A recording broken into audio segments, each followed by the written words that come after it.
Good morning बच्चों, मैं रतन sir. अ, हम आप लोगों को ट्वेल्थ का फिजिक्स पढ़ा रहे हैं, सेकेंड पार्ट लाइट।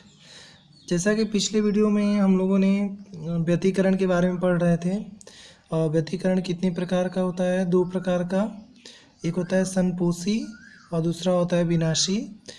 तो हम लोगों ने संपोषी और विनाशी के बारे में पढ़ा था कि संपोषी क्या होता है कि जहाँ भी प्रकाश की तीव्रता अधिक होती है वो संपोषी होता है, और जहाँ पे प्रकाश की तीव्रता न्यूनतम होती है वो विनाशी व्यतिकरण होता है।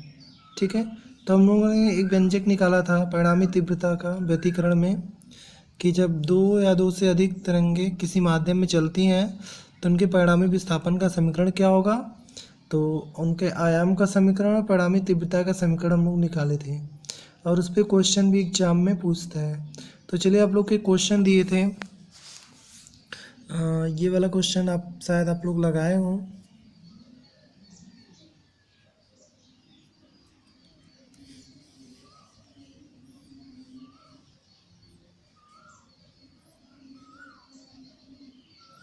ठीक है, पहला क्वेश्चन देखिए। कह रहा है कि एक ही आवृत्ति तथा एक ही आयाम, एक ही दो तरंगे किसी बिंदु पर एक साथ पहुंच रही हैं। इन तरंगों के बीच कालांतर कितना है?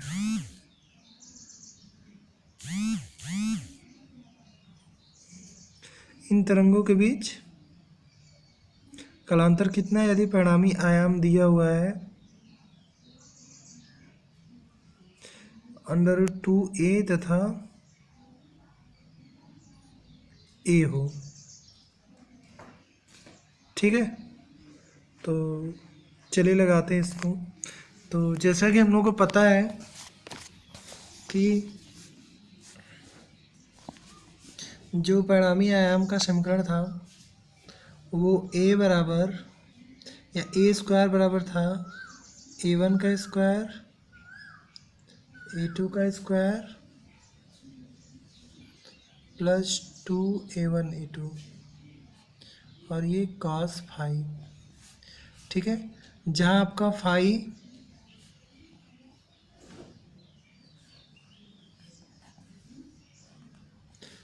फाई कालांतर है। ठीक है, तो देखिए क्वेश्चन में पहले ही कह दिया है कि आयाम समान है।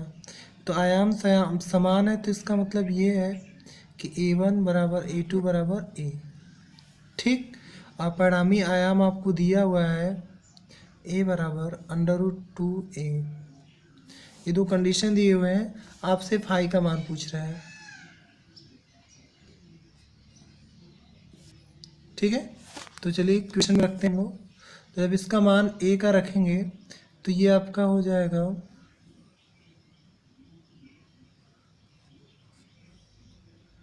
√2 का a का स्क्वायर, और ये a square plus a square, और ये हो जाएगा 2 गुणे a गुणे a, और ये क्या cos फाई। ठीक है, इसका अगर स्क्वायर करेंगे तो आएगा 2a स्क्वायर, और ये जोड़ेंगे तो ये 2a स्क्वायर ये भी होगा, और ये हो जाएगा 2a स्क्वायर, और ये क्या हो जाएगा cos फाइव। तो एक काम करते हैं, 2a से भाग दे देते हैं। तो जब 2a से भाग देंगे तो इधर 1 हो जाएगा, ये हो जाएगा 1 प्लस cos फाइव। ठीक है, तो 1 से 1 क्या हो गया कैंसिल, तो आपको मिल जाएगा cos फाइव इक्वल टू 0। और cos फाइव की कितनी का मान 0 होता है? π/2 का। यानी आप ऐसे लिख सकते हैं कि cos फाइव और ये cos π/2। तो cos से cos हट जाएगा तो ये आ जाएगा फाइव बराबर π/2। ये हो गया। जब इनका परिणामी आयाम कितना है √2a है, तो आपका इन दोनों के बीच का कालांतर कितना होगा π/2 आएगा। चलिए एक इसी में और क्वेश्चन है, एडिंग क्वेश्चन।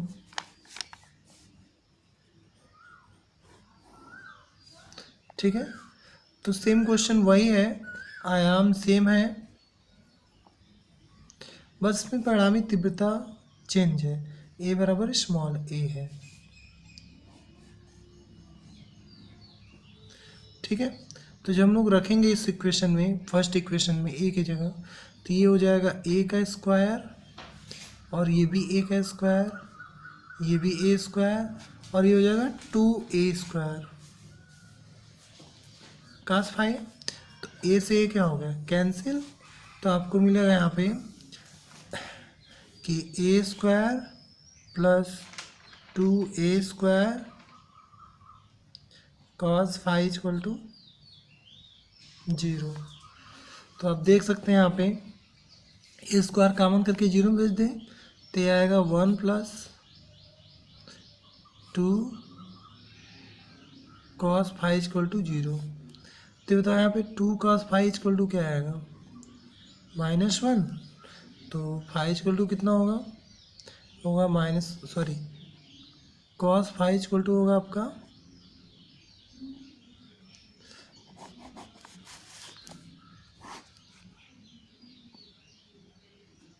-1/2। अब आप देख सकते हैं यहाँ पे कि cos के कितनी का मान -1/2 होता है, तो ये होता है cos 2π/3। ठीक है, यानी 120 डिग्री का cos 120 का मान -1/2 होता है। यहाँ लिख देते हैं cos 1 डिग्री 120 का मान -1/2 होता है। तो इसी को हम लोग पाई के में चेंज करते हैं, तो 120 जो होगा वो 2π/3 के बराबर होगा। और पाई का मान हम लोग कितना लेते हैं 180 लेते हैं। ठीक है, तो cos से cos हट जाएगा तो फाई बराबर आएगा 2π/3। ये दूसरे का आंसर हो गया। ठीक है, एक क्वेश्चन और था, आइए दूसरा क्वेश्चन देखते हैं। पहले का देख लीजिए, आंसर आ गया आपका कि आयाम कितना हो गया √2a का आंसर आया π/2 और a के लिए आया 2π/3। ठीक है, चलिए नेक्स्ट क्वेश्चन देखिए। समान आवृत्ति वाली दो तरंगों के आयामों का अनुपात 4:9 है, तो इनके अध्यारोपण से उत्पन्न परिणामी तरंग के अधिकतम तथा न्यूनतम तीव्रताओं का अनुपात ज्ञात करना है। ठीक है, चलिए आइए लगाते हैं। एक क्वेश्चन में ध्यान दीजिएगा, आपको निकालना क्या है, तीव्रताओं का अनुपात निकालना है, अधिकतम और न्यूनतम। तो उसके लिए पहले फार्मूला नोट कर लेते हैं हम लोग, क्या चाहिए।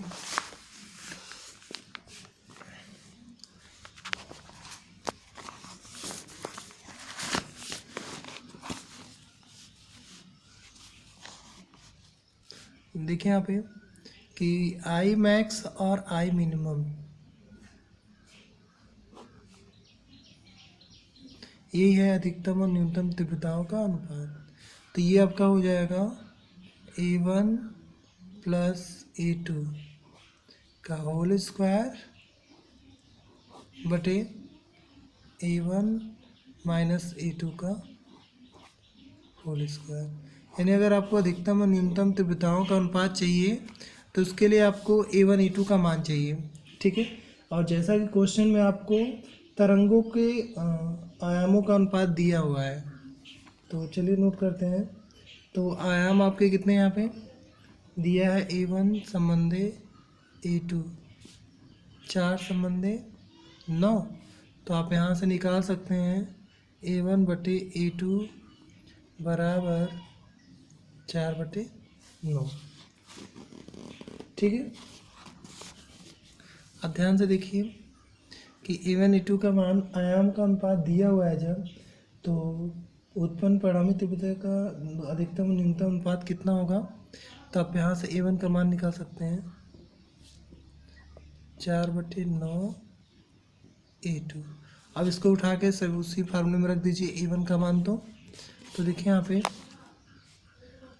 आई मैक्स निकालना होगा जब,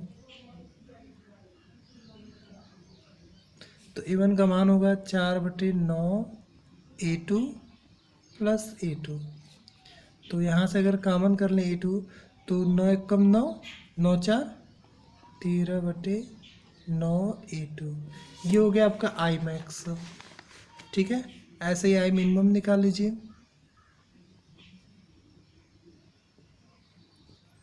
तो जो आपका आई मिनिमम होगा ये हो जाएगा 4/9 A2 माइनस A2, तो ये आपका आ जाएगा 9 माइनस 5/9 A2। ठीक है, लेकिन जब स्क्वायर करेंगे तो ये नेगेटिव टर्म क्या हो जाएंगे, पॉजिटिव हो जाएंगे। तो देखिए यहाँ पे जब हम लोग आई मैक्स और आई मिनिमम निकालेंगे तो ये हो जाएगा 9×13/9 A2 का स्क्वायर, और नीचे हो जाएगा -5/9 A2 का स्क्वायर।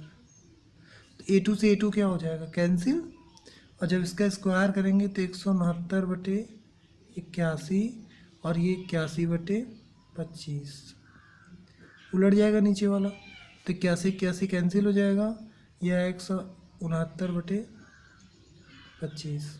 तो देख लीजिए यहाँ पे इसको लिख सकते हैं 169 संबंधे 25, ये आपका आंसर आया हुआ है। ठीक है, तो 2 क्वेश्चन हम लोग लगा चुके हैं चैप्टर का, और बाकी क्वेश्चन देख लेते हैं 1-2 और।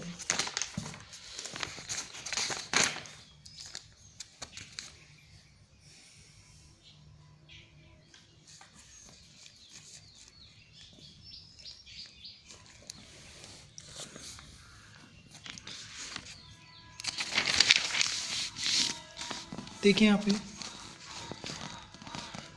पहले फार्मूला देख लीजिए।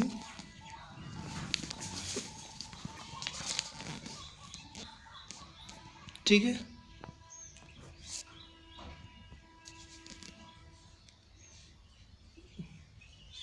फार्मूले के बाद आप यहाँ पे क्वेश्चन देखिए, इसी फार्मूले पे लगाया हुआ है।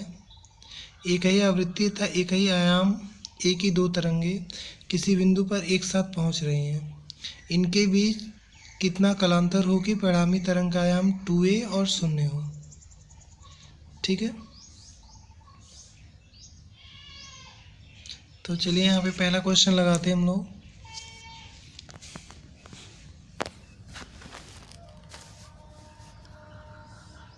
पहले हम लोग फार्मूला लिख लेते हैं।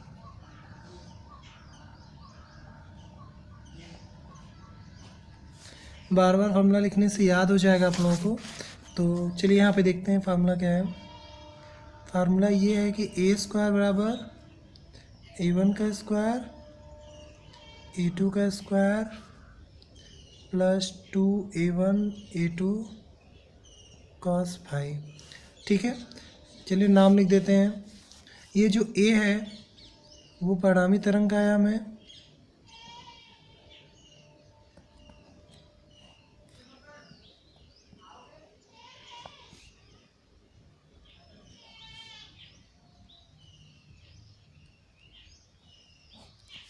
ठीक है, और जो आपका A1 है वो आपका पहली तरंग का आयाम है,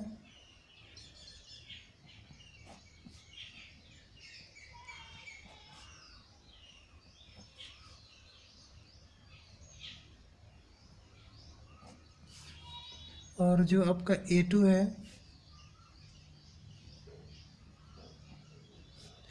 दूसरी तरंग का आयाम है,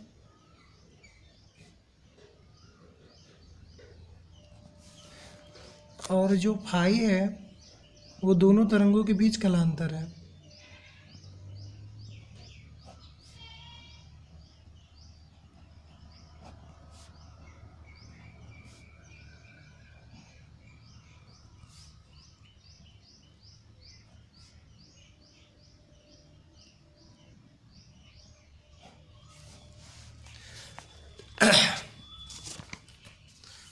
ठीक है, तो चलिए यहाँ पे पहला क्वेश्चन लगाते हैं हम लोग। ये फार्मूला था हमारा, जिस फार्मूले पे हम लोग क्वेश्चन लगाएंगे।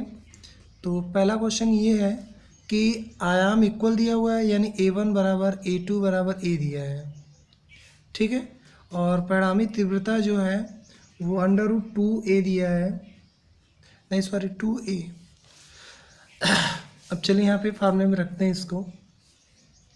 तो जब रखेंगे 2a तो हो जाएगा ये 2a का स्क्वायर, और ये हो जाएगा a का स्क्वायर, ये भी a का स्क्वायर, जहाँ जहाँ a1 a2 है वहाँ पे a रख देंगे, तो ये हो जाएगा 2a गुणे a गुणे cos फाइव। हमें फाइव का मान निकालना है, तो अब चलिए इसको सॉल्व करके देखते हैं। तो हो जाएगा 4a स्क्वायर, ठीक, और ये हो जाएगा 2a square plus 2a square cos five. यहाँ पे गुणा करेंगे a का a में तो 2a स्क्वायर हो जाएगा। चलिए 2a स्क्वायर से भाग दे देते हैं, तो ये हो जाएगा 2, ये 1 प्लस cos फाइव। तो जब 1 इधर आएगा घटेगा तो cos फाइव इक्वल टू 1 होगा।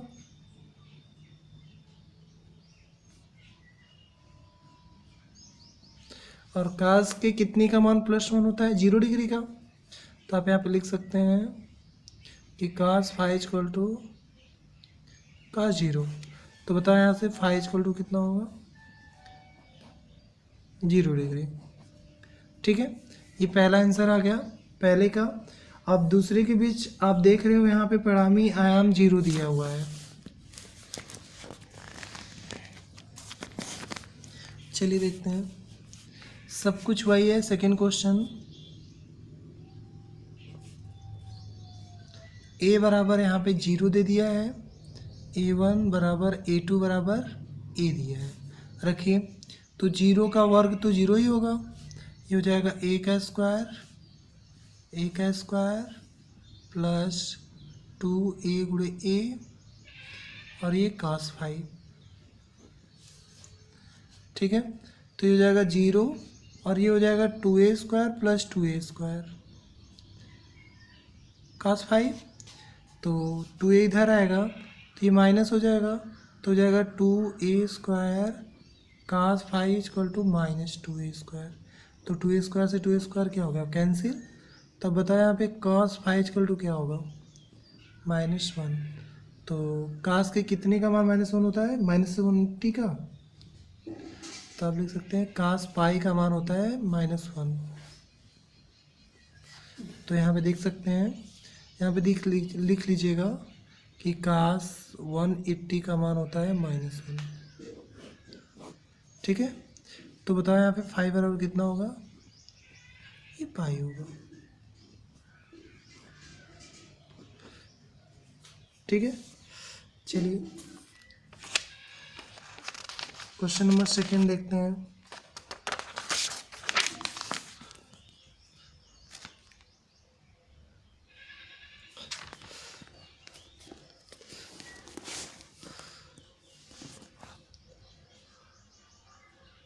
किसी माध्यम में एक बिंदु पर समान आयाम a तथा समान आवृत्ति की दो तरंगें 270 डिग्री कालांतर में गुजरती हैं।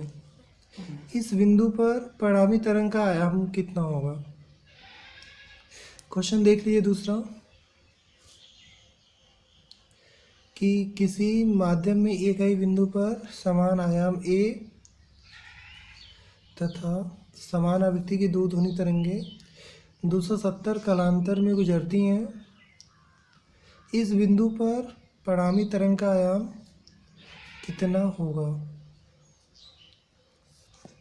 ठीक है, देखिए क्वेश्चन में इस बार आपसे क्या पूछा है कि पहले फार्मूला आपको पता ही है, ये क्वेश्चन नंबर 2 है, इसका सलूशन निकालते हैं हम लोग। तो पहले फार्मूला लिख लेते हैं।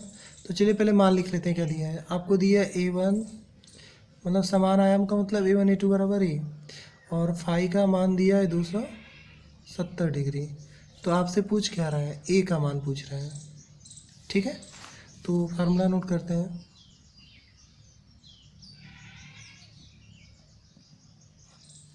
फार्मूला है a स्क्वायर बराबर a1 का स्क्वायर a2 का square plus 2a1 a2 cos five है।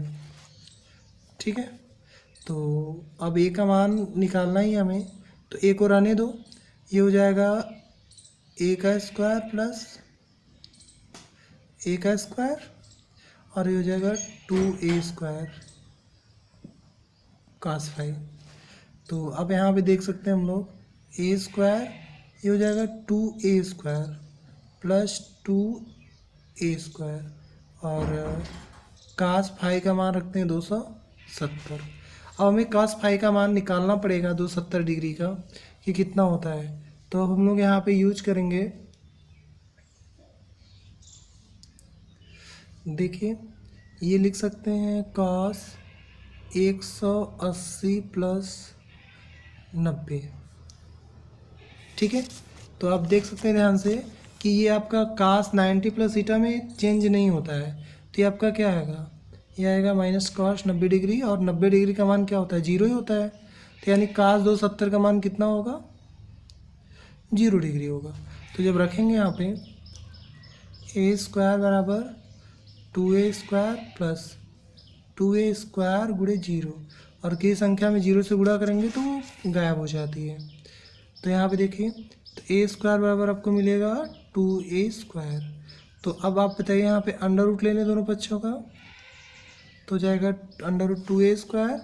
तो अब ये क्या हो जाएगा, √2 हो जाएगा और ये a हो जाएगा। ये हमारा उस तरंग का परिणामी आयाम। ठीक है, आई होप आप लोग को समझ में आ रहा होगा। चलिए नेक्स्ट क्वेश्चन देखते हैं, तीसरा।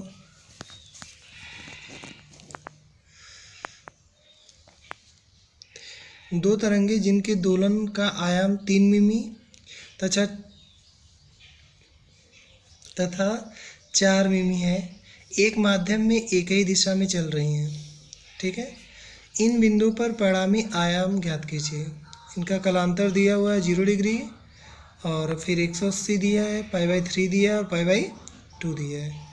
चलिए इन सबका परिणामी आयाम निकालना है, यानी कैपिटल A का ही मान निकालना है।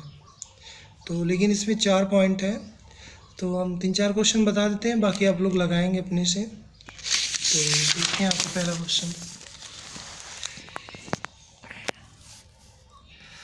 Question number 3।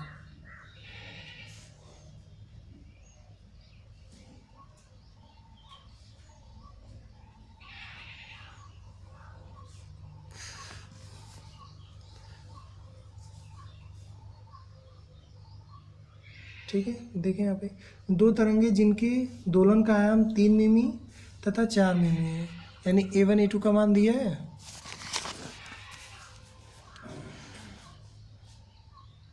a1 का मान 3 मिमी, a2 का मान 4 मिमी दिया है। और फर्स्ट कंडीशन में, ये पहला कंडीशन हम लोग यूज कर रहे हैं, और फाई का मान दिया हुआ है 0 डिग्री। ठीक, तो ए का मान पूछ रहा है आपसे। चलिए सॉल्व करते हैं।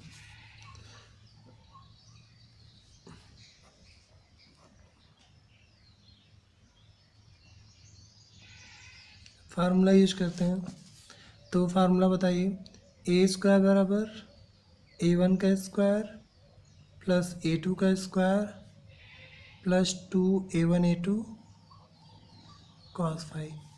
ठीक है, तो अब यहाँ पे हम लोग मान रखते हैं, a² का मान निकालना ही है। a1 a2 का मान रखिए, तो एक का है 3 मिमी, तो 3 का स्क्वायर, ये 4 है, 4 का स्क्वायर प्लस 2 गुणे 3 गुणे 4 और गुणे cos 0 डिग्री। तो जैसा कि हम लोग जानते हैं cos 0 का मान 1 होता है। ठीक है, रख दीजिए उठाकर। तो a² बराबर 3 त्रिक 9, 4 चौके 16। अब कितना होगा, ये cos 0 का मान 1 हो गया, तो 4 12 दूनी 24 जोड़िए, ये हो जाएगा 16 9 25 प्लस 24, 25 24 49 होता है। अब यहाँ पे a² बराबर 49, तो a बराबर कितना होगा, √49 होगा, और इसका मान हो गया आपका 7, तो यानी इसका आयाम कितना आएगा, 7 मिमी। चलिए पहला आंसर आपको मिल गया। चलिए इसी प्रकार दूसरा क्वेश्चन लगाते हैं। दूसरा क्वेश्चन है,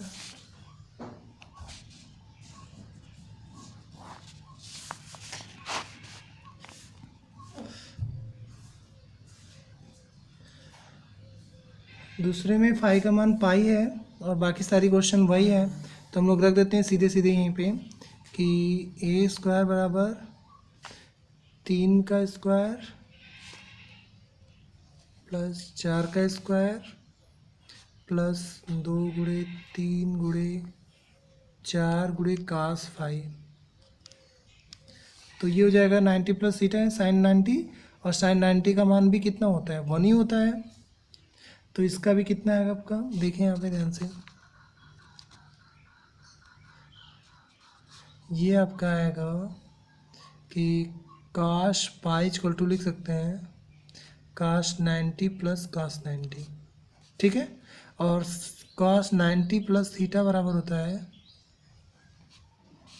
माइनस साइन थीटा।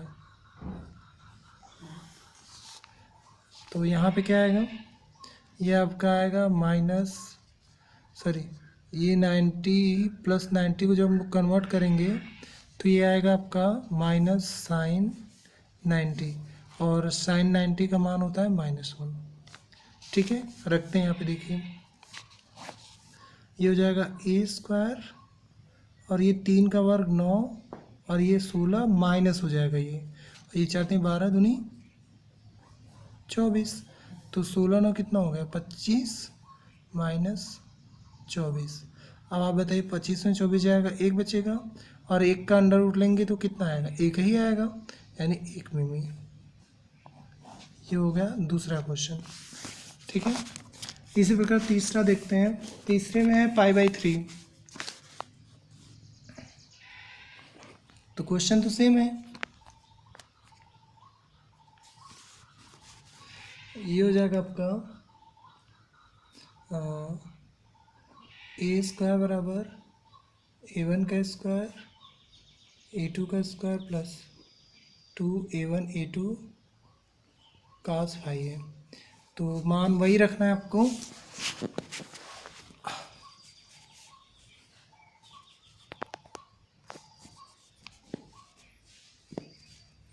तो ए स्क्वायर बराबर हो गया a1 का जो मान है वो 3 का स्क्वायर है, ये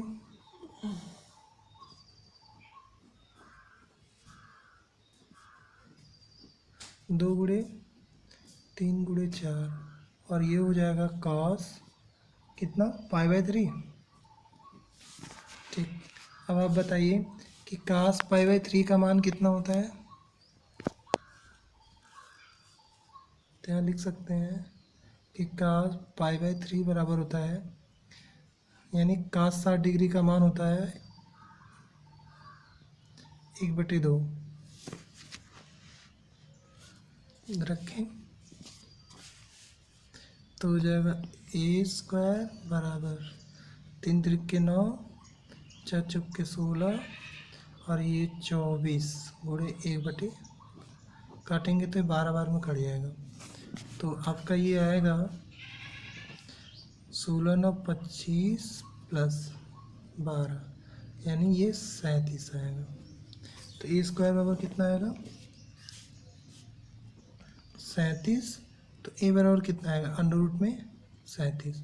जैसे कि आप लोग जानते हैं अगर ये अंडर रूट में 36 होता तो इसका वर्गमूल कितना लिखते हैं 6, तो यानी ये 6.08 मिमी के बराबर है।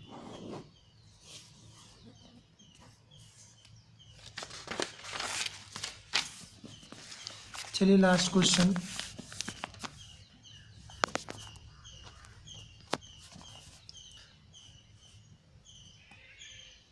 चौथा,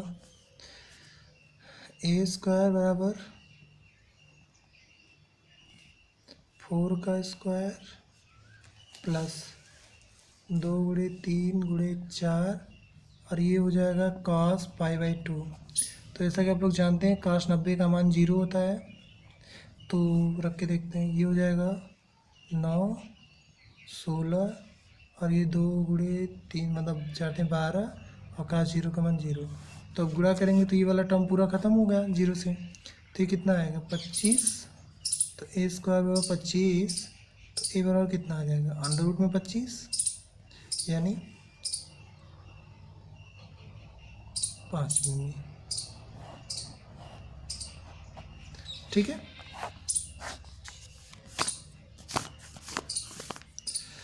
तो ये था हमारा क्वेश्चन नंबर 3। एक लास्ट क्वेश्चन लगाते हैं, चौथा, उसके बाद आप लोग अपने लगाएंगे इस क्वेश्चन को।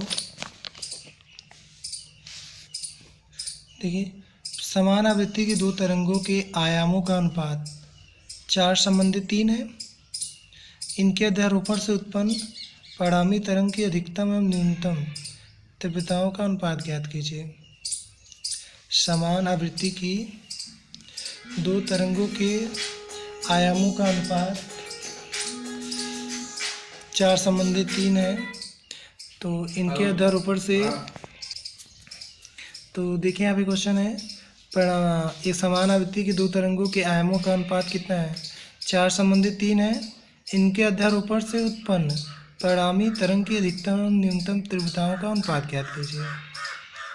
ठीक है, चलिए हम लोग निकालते हैं इसको।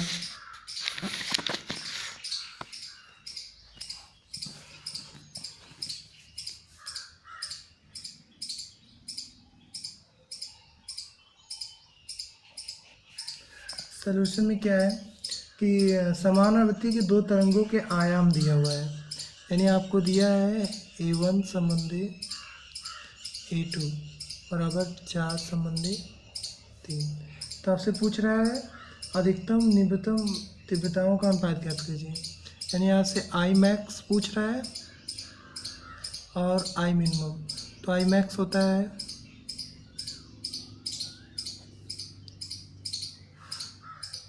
और आई मिनिमम होता है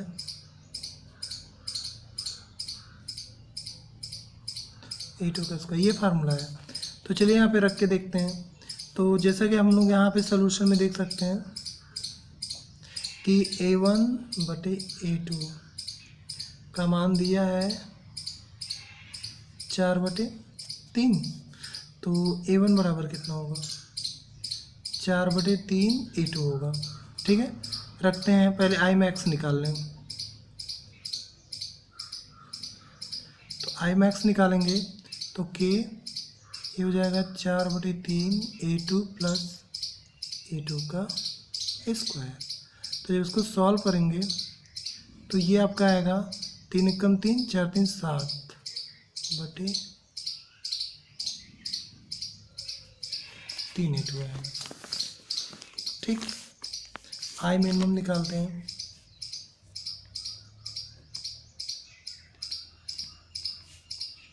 कि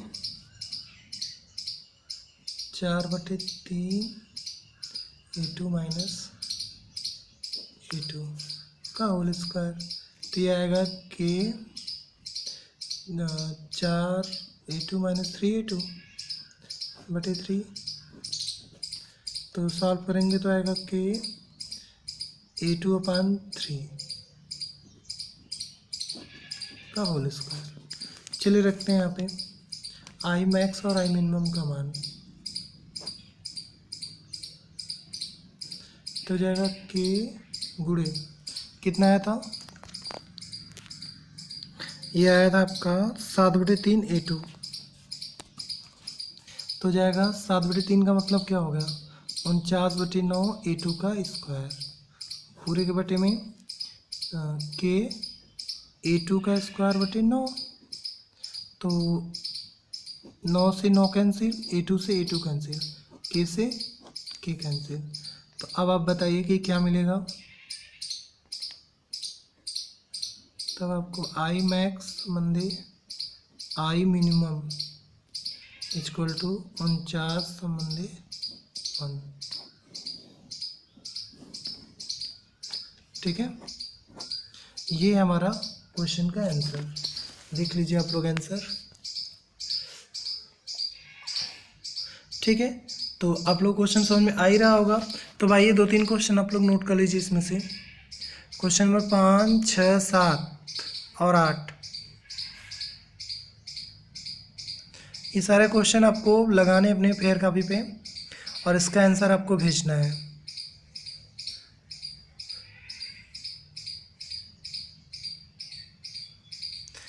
समान आवृत्ति की दो तरंगों जिनकी तीव्रताओं का अनुपात दिया है, I0 था, I0 0 है, अध्यारोपित की जाती हैं।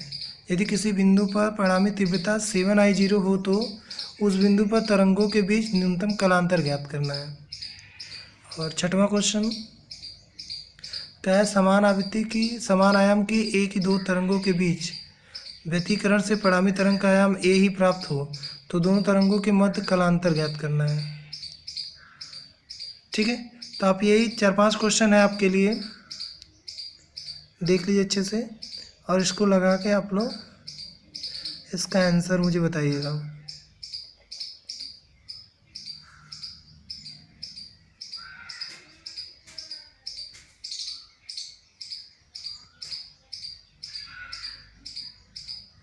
ठीक है, क्वेश्चन नोट कर लिए, देख लीजिए इसका आंसर दिया हुआ है सब, तो आंसर के साथ है, आप बस मिला के क्वेश्चन लगा कर मुझे इसका आंसर अपने व्हाट्सएप ग्रुप पे भेज दीजिएगा।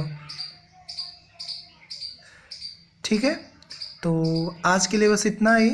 हम लोग नेक्स्ट वीडियो में नेक्स्ट टॉपिक के बारे में पढ़ेंगे और उसका क्वेश्चन लगाएंगे। ठीक है, तो आज के लिए इतना ही, धन्यवाद।